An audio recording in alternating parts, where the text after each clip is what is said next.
지역의 이슈를 속 시원히 풀어보는 헬로 이슈 토크입니다. 이번 11대 경기도의회에선 여야가 78대 78로 동수를 이뤘습니다. 초선 의원들도 대거 입성해 새바람을 일으켰는데요. 하지만 의장단 구성이 늦어지면서 원성을 사기도 했습니다. 코로나19와 경기 침체로 여느 때보다 시민들의 삶을 살피는 의정 활동이 필요합니다. 도의회에 입성한 젊은 의원 두 분과 함께 지역 현안과 더불어 앞으로 의정 활동 계획 들어보겠습니다. 부천을 지역구로 둔 경기도의회 이재영 의원과 김광민 의원 자리했습니다.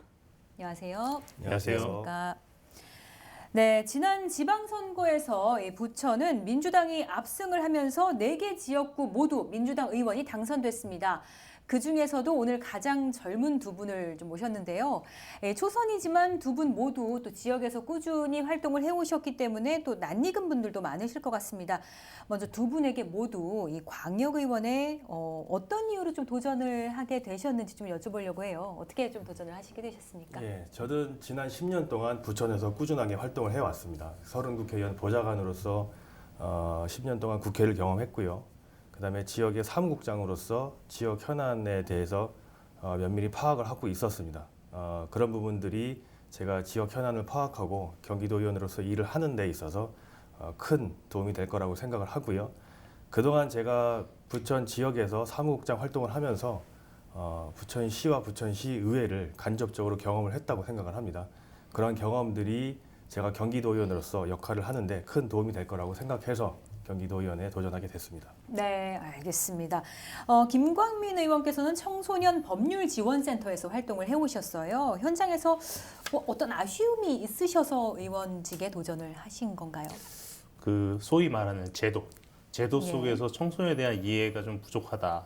그리고 제도가 가지고 있는 청소년에 대한 편견이 좀 심각하다. 그리고 그런 것들 때문에 우리 사회의 청소년들이 왜곡되고 있고 왜곡됨으로 인해서 많은 문제가 발생하고 있다라는 생각을 좀 들었고 그 과정 속에서 뭐 6년, 7년 여러 가지 좌충우돌하면서 여러 가지 활동을 하면서 결국은 제도의 문제다. 제도를 개선해야 되고 제도에 이 문제에 대해서 진정성을 가지고 해결할 수 있는 사람이 들어갈 필요가 있겠다라는 생각이 들었고요.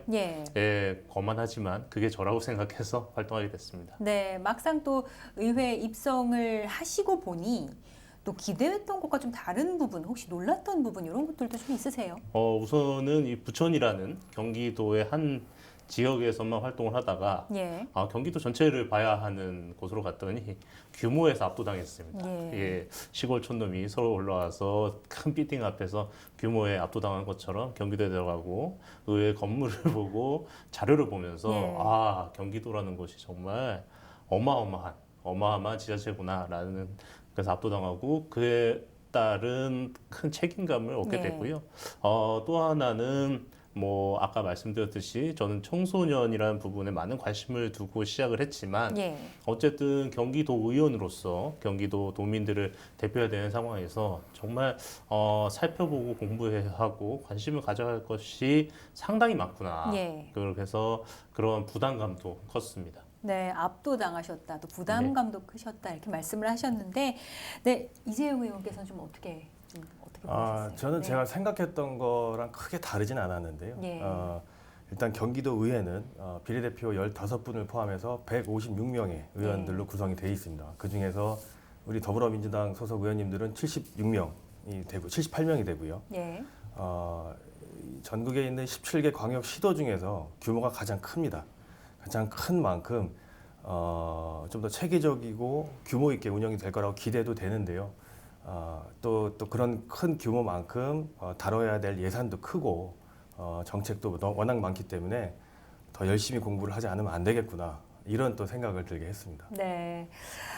김광민 의원께서는 지역에서 청소년을 위해 활동을 해오셨습니다. 상임위를 교육행정위로 가셨어요. 좀 어떤 부분에 좀 중점을 두고 활동을 하실 건가요? 우선 청소년 관련된 상임위는 교육 쪽이 있을 수 있고 여성가족 이쪽이 있을 수 있습니다. 하지만 그 부분에서 저는 제가 지난 오랜 시간 동안 학교 밖에 있는 예. 청소년들의 주로 초점을 맞춰서 활동해 왔다고 하면 이제 앞으로 의원으로서는 물론 학교 밖에 있는 청소년들도 관심을 계속 갖겠지만 예. 학교 내에 있는 청소년도 이제 좀 신경을 써야 되겠다라는 생각이 들었습니다. 그래서 교육행정위원회를 선택하게 됐고요. 예. 교육행정위원회 내에서는 특히 최근에 이제 특히 공교육이라는 것은 교육만의 영역에 머물러서는 더 이상 방법이 없다. 교육 이외에 학생 개개인의 삶이나 생활, 복지 이런 부분까지 종합적으로 관심을 갖고 케어해야지만 버텨낼 수 있다. 미래가 있고 희망이 있다라고 생각을 합니다. 그런 부분에 있어서 반드시 교육만이 아니라 학생들 간의 관계, 학생들과 가정의 관계, 학생들과 지역 사회의 관계 이러한 부분, 종합적인 사회복지적인 관계에 좀 초점을 두고 지켜보고 활동하고자 합니다. 네, 앞으로 활동이 좀 기대가 되는데요. 이재영 의원께서는 경제노동위원회 소속이세요. 어떤 게 원하던 상임이셨는지 좀 어떻게? 네, 맞습니다. 제가 원하던 그래요? 상임위가 맞고요. 네. 경제노동위원회는 우리 도민의 삶과 가장 밀접하게 닿아 있는 곳을 다루는 위원회라고 할 수 있는데요. 예. 경제 활성화 정책 등이나 뭐 내수 경기에 대한 전반적인 내용을 다루는 상임위원회라고 할 수 있습니다. 특히 사회 안전망으로부터 지원받지 못하는 우리 노동자들을 지원하고, 예. 그다음에 그 시장의 활력 제고와 그다음에 미래 먹거리 확보를 위한 신산업 육성 등을 예. 위한 여러 가지 우리 사회 전반에 필요한 내용들을 논의하는 위원회가 될 수 있고요. 제 지역구를 놓고 보면은 중동 상동 지역에는 5개의 대형 골목 상권이 형성이 돼 예. 있습니다. 이 대형 골목 상권은 당연히 코로나의 여파가 가장 큰 지역인데요. 그렇죠. 이렇게 우리 서민들의 시름이 깊어진 만큼 제가 경제노동위원회에서 우리 골목 상권이나 중소기업, 소상공인들을 지원할 수 있는 정책이라고 예. 그 정책 부서라고 생각을 해서 지원을 하게 됐고요. 또한 우리 경기도와 부천시의 모든 분야에 속해 있는 우리 노동자들의 사각지대를 해소하고 인권을 보호하고 권익 신장에 앞장설 수 있는 그런 일을 할 수 있는 위원회라고 생각이 돼서 지원하게 됐습니다. 네, 앞으로 좀 어깨가 무거우실 것 같아요. 네, 예. 열심히 하겠습니다. 예, 이번 의회의 경우에는 여야가 또 동수로 구성이 됐습니다. 그만큼 협상력과 협치가 필요한 시점이 아닐까 싶은데 이게 의장단 구성부터 좀 늦어졌어요. 왜 이렇게 좀 미뤄지게 된 건가요? 일단 11대 의회는 잘 아시는 것처럼 78대 78이라는 아주 절묘한 숫자로 여야 동수로 구성이 되어 네. 있습니다. 협력과 협치가 아주 중요한 관건이 될 건데요. 7월 1일 개원한 이래로 너무 오랜 시간 동안 의회가 공전한 것에 대해서 저도 경기도의회 구성원으로서 송구하다는 말씀을 안 드릴 수 없습니다. 지난 협상 과정들을 짧게 요약해서 말씀을 좀 드리자면요. 우리 더불어민주당 대표단에서는 한 몇 가지 제안을 했습니다. 가장 중요한 것은 기존에 우리 경기도의원 정수가 14명이 늘어나면서 기존의 상임위를 조정하고 증설해서 좀 효과적으로 의회를 운영해보자 라는 제안이 있었고요. 또 하나 큰 이슈는 50조원이 넘는 막대한 예산을 다루는 것이기 때문에 도청과 도교육청의 예산을 좀 분리해서 심의를 하자. 그래서 위원회를 좀 분리를 하자라는 제안을 했는데요. 이런 것들이 사실은 모두 관철되지 않았습니다. 이런 부분들 국민의힘에서 받아들이지 못한 이런 부분들은 좀 아쉬움으로 남고요. 여러 가지 내용들이 있지만 결국에는 우리 당이 제안한 내용들이 거의 모든 것들이 관철되지 않았습니다. 사실은 이게 전반기를 지나면서 의회가 운영이 되다 보면은 이런 합리적인 내용들에 대해서 다시 한번 논의할 수 있는 기회가 올 것이라고 생각을 합니다. 이런 부분들 때문에 사실은 의회가 좀 늦게 구성이 된 걸로 알고 있습니다. 네, 그런데 앞으로도 이 현안을 두고 또 여야가 부딪힐 수밖에 없을 것 같은데요. 이 집행부가 성공을 하려면 의회의 지원도 굉장히 중요할 겁니다. 이렇게 된다면 이 의원들의 역량이 조금 더 중요해지는 거 아닌가요? 네, 그럴 걸로 보이고요. 물론 의원 개개인의 역량도 중요하긴 하지만 저는 그보다 중요한 거는 의원들 간의 소통 능력과 협의 능력이라고 저는 생각을 합니다. 78대 78이라는 이 사상 초유의 상황이 발생을 했고 이 상황에서는 그 조금이라도 흔들리는 쪽이 그 무게의 균형줄을 잃게 될 가능성이 크죠. 근데 흔들리지 않기 위해서는 그 구성원 내부, 그러니까 의원들 내부에서 서로 충분한 논의를 거치고 예. 충분한 협상을 통해서 하나의 목소리를 만들어야 될 것 같습니다. 근데 그러기 위해서는 의원 개개인의 능력도 당연히 중요하지만 그렇죠. 그러한 논의와 소통을 이끌어내는 지도부의 역할, 그리고 그에 발맞춰서 함께 하나가 돼서 움직이는 구성원들의 역할도 매우 중요할 거라고 생각합니다. 네. 근데 이제 앞으로 이제 이후에 이제 가장 큰 사안이 추경 예산 심사였습니다. 1조 4천억 원 규모의 추경안이 통과가 됐습니다. 좀 어떤 부분에 중점을 둬서 심사를 하셨나요? 네. 이번 추경안은 우리 사실은 경노위 소속 사업이 총 15개 예. 분야가 있고요. 총 우리 경노위에 관련된 예산이 9,300억 정도가 됩니다. 거의 전체 추경액의 한 70% 정도에 그렇죠. 육박하는데요. 네. 결국엔 코로나 팬데믹으로 우리 서민들의 어려움이 가중되고 있는데요. 이런 것들, 가계대출이 급증하고 대출 금리가 인상이 되고 그다음에 대출이 만기가 도래해서 네. 우리 어려움을 겪고 있는 중소기업인들, 그다음에 소상공인들에 대한 지원을 꾀하는 내용이었는데요. 결국엔 경제 위기에 직격탄을 맞은 경기도민을 대상으로 하는 사업 예산이었기 때문에 예. 경기도와 경기도의회가 생각이 같았다고 생각을 합니다.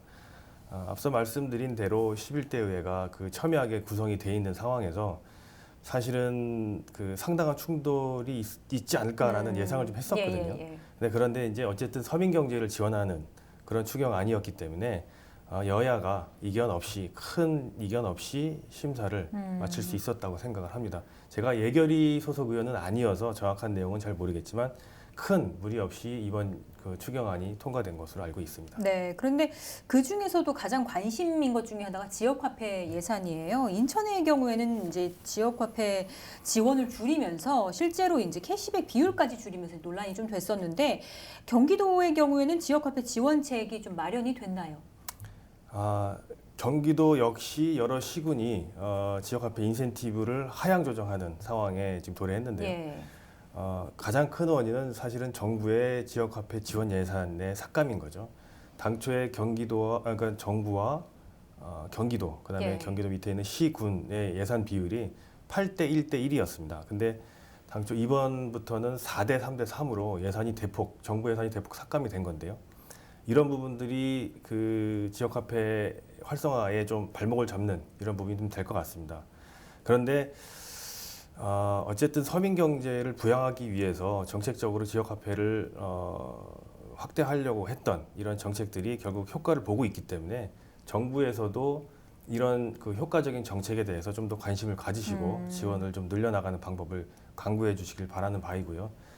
정부 예산 지원이 줄었다고 해서 예. 저희가 또 손을 놓고 있을 수만은 없기 때문에 광역단체장님들, 기초단체장님들께서 전체 예산에서 조금 지역화폐에 대한 지원 예산을 좀 우선순위에 두는 이런 정책을 펼치시면 좀 도움이 되지 않을까. 그리고 저 역시도 경기도의원으로서 경노위 소속 위원으로서 조금 더 지원을 할 수 있는 방법을 모색해 보겠습니다. 네, 근데 이런 와중에도 부천시 같은 경우에는 10% 유지 기조를 계속 유지를 하고 있는데 이게 문제는 없나요? 예산 차원에서? 다행히도 우리 부천시 그리고 부천시 조영익 시장께서는 지역화폐 활성화에 매우 예. 적극적인 행정을 펼치고 있습니다. 일단 부천시는 인센티브 10%를 유지하기로 했는데요. 결국 이거는 전 부서와 전 협력기관이 정책 사업을 발굴하고 부천페이 발행을 확대해서 예. 이 정부와 경기도의 예산을 최대한 확보하는 것, 그리고 외부 재원을 확보하는 것이 가장 큰 관건이 될 수 있다고 생각을 합니다. 어쨌든 조영익 부천시장께서 부천페이 확대 방안을 다각도로 연구하고 추진한다고 하셨으니까요. 그런 정책 기조 아래서 인센티브 10%는 당분간 유지가 될 예. 것으로 전망이 됩니다. 시민분들께서도 지역화폐를 적극적으로 활용을 해 주셔야지 저희 의회나 집행부에서도 의지를 갖고 예. 이 정책을 추진할 수 있을 거라고 생각되기 때문에요. 많이 응원을 해주시고 많은 활용을 해주시길 바라겠습니다. 네, 지역화폐 정책은 앞으로도 좀 지켜보도록 예. 하겠습니다.